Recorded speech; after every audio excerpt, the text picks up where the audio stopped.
어머니 날 낳으시고 원장님 날 만드셨네? 만약에 길 가다가 이런 성형외과 광고판을 보신다면 어떠실 것 같나요? 아, 그 광고.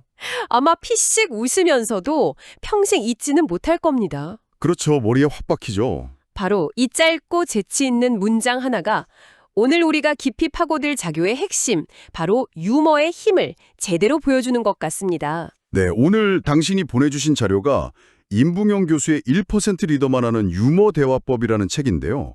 이게 단순히 말을 재밌게 하는 기술 이런 책이라고 생각하면 좀 오산이고요. 아, 그런 건 아닌가요? 왜 때로는 똑똑한 사람보다 오히려 유머 감각이 있는 사람이 더 크게 성공하는가? 그 근본적인 이유를 파고드는 상당히 흥미로운 통찰이 담겨 있더라고요. 맞아요. 저자는 성공적인 대화에 일종의 수학 공식이 있다고 주장하는데 전 이 비유가 아주 재밌었습니다. 네네, 공식. 바로 경청, 질문, 설득이라는 이 3단계 기본 골격에 유머라는 결정적인 양념을 더하는 거죠. 맞습니다. 그래서 이번 시간에는 이 공식을 함께 하나씩 풀어보면서 당신의 일상 대화에 바로 써먹을 수 있는 강력한 무기들을 한번 챙겨드리는 걸 목표로 해보겠습니다. 좋습니다. 자, 그럼 그 공식의 첫 번째 단계부터 한번 들어가 볼까요? 네. 공식의 첫 번째 단계, 바로 경청입니다. 저자는 최고의 경청 롤모델로 주저없이 방송인 유재석 씨를 꼽더라고요. 그렇죠. 사실 저도 늘 궁금했어요. 유재석 씨가 물론 진행도 잘하지만 어떻게 20년 넘게 최고의 자리를 지킬 수 있었을까? 네, 정확합니다. 책에서 유재석 씨의 경청 기술을 3가지로 아주 구체적으로 분석을 하는데요. 네. 첫째가 귀로 듣고 눈으로 요리하라입니다. 눈으로 요리하라. 네, 이게 그냥 눈만 맞추라는 의미를 넘어서는 거예요. 그의 트레이드마크인 그 따뜻한 눈웃음 있잖아요. 아, 있죠. 네. 그걸로 상대방이 이 사람은 내 이야기를 들을 준비가 되어 있구나 이렇게 느끼게 만드는 뭐랄까 하나의 신호인 셈이죠. 심리적인 문턱을 확 낮춰주는 겁니다. 아, 비언어적인 소통이 언어보다 더 강력할 수 있다는 걸 보여주는 대목이네요. 마음을 여는 열쇠 같은 거군요. 바로 그거죠. 두 번째 기술도 재밌던데요. 사우나 화법이라고. 네, 왜 하필 사우나일까 이걸 생각해 볼 필요가 있습니다. 음. 사우나가 우리가 가장 무방비하고 편안한 상태가 되는 공간을 상징하거든요. 아, 그렇네요. 결국 진정한 경청이란 상대방의 그 심리적인 갑옷을 벗기는 과정이라고 보는 겁니다. 유재석 씨는 마치 그 뜨끈한 사우나 같은 분위기를 만들어서 게스트들이 어떤 이야기든 솔직하게 털어놓게 만드는 거죠. 듣고 보니 그의 프로그램에 나온 게스트들이 유독 속 깊은 이야기를 많이 하는 이유가 있었군요. 네, 그렇게 서로가 윈윈하는 대화를 이끌어내는 거고요. 마지막 세 번째는 설득당하고 설득하라는데 와, 이건 거의 심리 기술에 가깝다는 생각이 들었습니다. 그렇죠.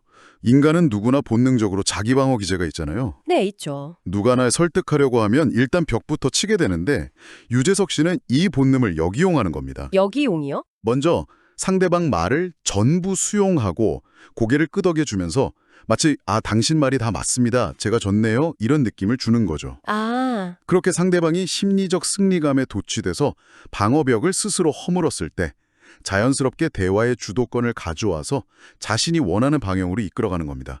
정말 고도의 전략이죠. 이야, 정말 대단하네요. 그냥 잘 들어주는 걸 넘어서서 거의 대화의 판을 설계하는 수준인데요. 맞습니다. 그런데 이런 경청의 힘이 비단 방송가에서만 통하는 건 아닌 것 같아요. 저자가 된 역사적 사례가 아주 인상적이었습니다.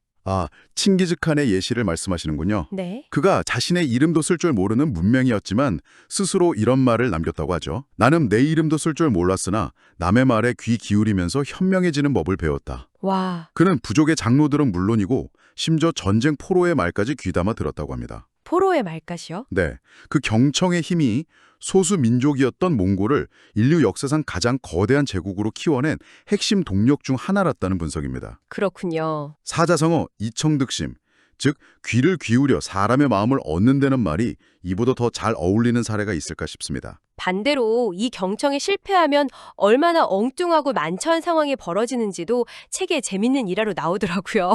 네. 그 시아버지와 식사하던 새댁 이야기요? 네, 맞아요. 새댁이 반겨가 너무 나올 것 같으니까 시아버지가 요즘 생활하는데 어려움은 없니? 라고 묻는 타이밍에 맞춰서 네. 일부러 큰 소리로 네 아버님 하나도 없습니다. 이렇게 외치면서 몰래 끼웠다는 이야기죠. 그런데 그 뒤에 이어진 시아버지의 한마디가 정말 압권이었습니다. 네. 아가, 방귀 소리 때문에 못 들었으니 다시 말해봐라. 정말 쥐구멍이라도 숨고 싶은 순간이었을 겁니다. 그렇죠. 이 일화가 아주 유머러스하게 보여주는 게 있죠. 우리는 소리, 즉 사운드가 아니라 메시지를 들어야 한다는 겁니다. 아, 사운드가 아니라 메시지? 네. 시아버지는 며느리의 큰 목소리라는 소리는 들었지만 그 안에 담긴 그 민망함이라는 메시지는 전혀 듣지 못한 거죠. 이런 실수를 피하기 위해서 저자가 강조하는 게 바로 감정이입형 경청이더군요. 맞습니다. 책에 나온 어느 의사 선생님 사례가 기억에 남아요. 70대 30 법칙을 실천했다고 하죠. 네. 환자의 말을 70% 들어주고 의사 본인의 말은 30% 이하로 줄이는 원칙이었어요. 와, 그냥 들어주는 태도로 바꿨을 뿐인데 환자들 만족도가 극적으로 올라가고 가장 친절한 의사라는 별명까지 얻으면서 병원 경영에 대성공을 거뒀다고 합니다. 70대 30 법칙이라. 네, 이건 비단 의사뿐만 아니라 우리 모두의 관계에 적용해 볼 만한 황금 비율 아닐까요? 듣고 보니 그러네요. 어쩌면 우리가 하는 대부분의 설득이 실패하는 이유가 내 말을 30%로 줄이지 못하고 막 90% 이상 쏟아내기 때문이 아닐까 뭐 그런 생각도 들더라고요. 정말 맞는 말씀 같습니다. 결국 잘 듣는다는 건 대화의 문을 활짝 여는 열쇠와 같네요. 그렇죠. 하지만 문만 열어놓고 가만히 서 있을 수만은 없겠죠. 그 안으로 성큼 들어가서 대화를 이끌고 우리가 원하는 걸 얻어내려면 질문이라는 아주 중요한 도구가 필요해 보입니다. 네, 맞습니다. 다음 단계죠. 이 책에서는 그 질문하되다로 손석희 앵커를 꼽더라고요. 네, 그의 질문법을 SMART, SMART라는 5글자로 요약해서 분석합니다. 스마트요. 네, simple, 단순하고 magnetic, 자석처럼 끌어당기고 arrange, 사전에 철저히 준비하고 response, 상대 반응이 긍정적으로 반응하고 마지막으로 team, 주제를 벗어나지 않는 질문. 이 5가지 원칙이 그의 날카로운 인터뷰를 만든다는 거죠. 사실 질문의 진짜 힘은 단순히 정보를 얻는 데 있는 게 아니라 대화의 판 자체를 뒤집을 수 있다는 데 있는 것 같습니다. 오, 그렇죠. 책에 나온 영국 보건장관의 일화는 정말 영화의 한 장면 같았어요. 아, 그 수의사 출신 보건장관 이야기. 네, 야당 의원이 대놓고 당신은 짐승이나 돌보던 수의사인데 어떻게 존엄한 국민의 보건을 책임질 수 있단 말이오. 이렇게 인신공격을 한 겁니다. 정말 모욕적인 상황이죠. 그렇죠. 보통 사람 같으면 얼굴이 붉어지거나 화를 냈을 텐데 이 장관은 전혀 달랐습니다. 어떻게 받아쳤죠? 그는 활짝 웃으면서 이렇게 되물었다고 합니다. 맞습니다, 의원님. 저는 수의사 출신입니다. 그런데 혹시 어디 아프신 곳이라도 있으십니까? 와, 정말 재치 있는 반격이네요. 네, 당신은 동물이냐? 라고 아주 우아하게 뼈를 때린 셈이니까요. 맞습니다. 좋은 질문 하나가 100마디의 장황한 변명보다 훨씬 더 강력하다는 걸 보여주는 완벽한 사례입니다. 그렇죠. 그런데 저는 이 일화에서 단순히 재치만 볼 것은 아니라고 생각해요. 아, 또 다른 게 있나요? 여기서 핵심은 프레임 전환입니다. 프레임 전환? 네. 상대방이 만든 수의사, 자격미달이라는 그 공격적인 프레임을 의사 환자라는 자신의 전문 분야 프레임으로 단 하나의 질문을 통해 순식간에 바꿔버린 거죠. 아, 그냥 재치 있는 말을 한 게 아니라 대화의 판 자체를 재설계한 거군요. 바로 그겁니다. 질문 하나로 대화의 전세를 완벽하게 뒤집은 거죠. 그렇게 보니 훨씬 더 고차원적인 기술로 느껴집니다. 네. 그런데 저자는 이렇게 거창한 질문뿐만 아니라 우리가 일상에서 무심코 사용하는 아주 작은 단어 하나가 대화의 질을 완전히 바꿀 수 있다고 경고하더라고요. 아, 왜? 라는 질문에 덧. 네, 맞아요. 바로 그겁니다. 네. 저자는 왜? 라는 질문의 위험성을 아주 강하게 지적하죠. 예를 들어서 아이에게 왜 성적이 이 모양이야? 라고 묻는 순간 대화는 거기서 끝이라는 겁니다.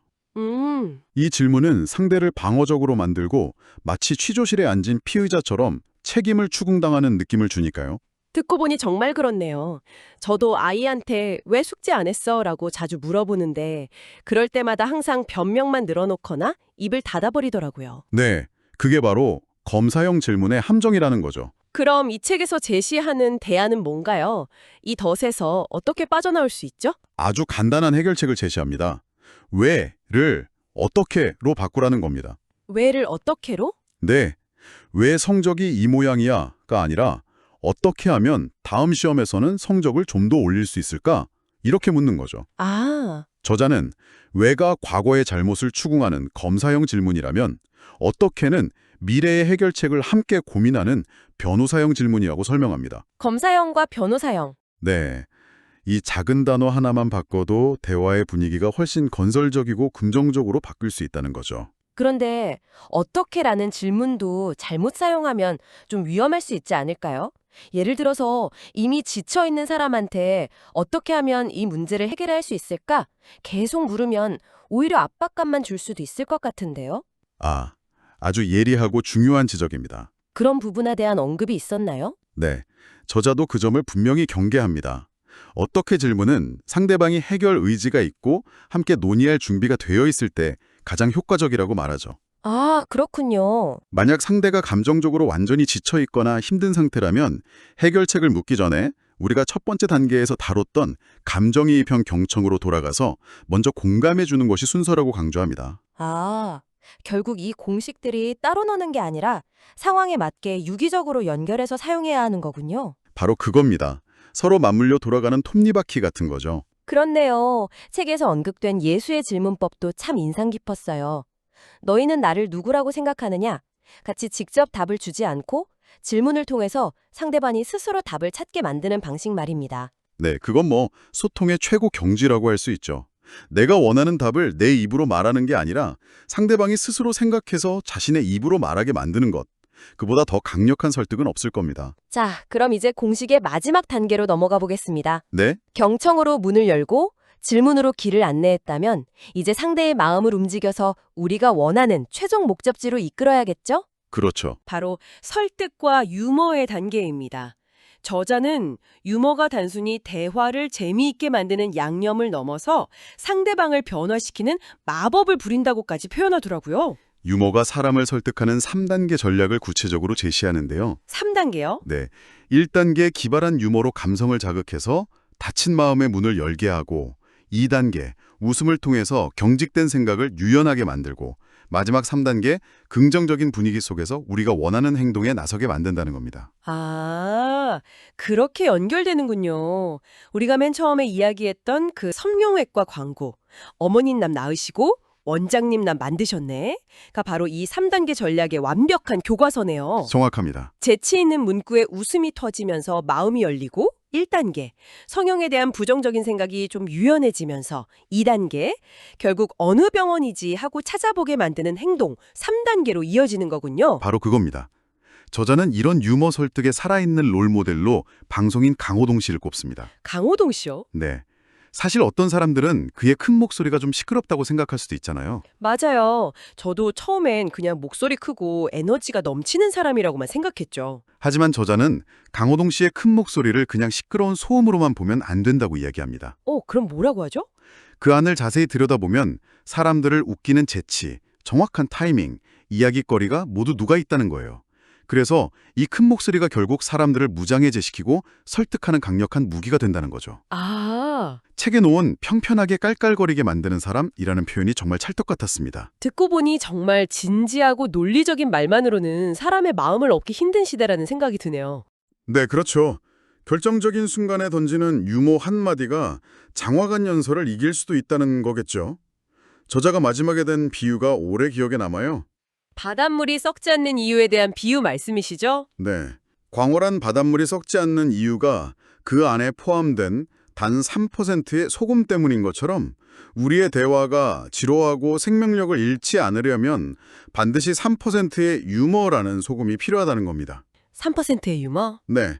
이 3%가 대화를 살아 숨쉬게 하고 관계를 썩지 않게 만드는 방부제 역할을 한다는 거죠. 오늘은 임붕영 교수의 유머 대화법을 통해 경질 설류, 즉 경청, 질문, 설득의 유머를 더하는 대화의 공식을 깊이 있게 살펴봤습니다. 네. 경청의 달인 유재석 씨부터 질문의 고수 손석희 앵커, 그리고 유머 설득의 대가 강호동 씨까지 우리에게 익숙한 인물들의 실제 사례를 통해 공식을 풀어보니까 훨씬 더 흥미롭고 와닿는 시간이었습니다. 이 책 부록에 보면 말 못하는 10가지 유형이라는 게 실려 있습니다.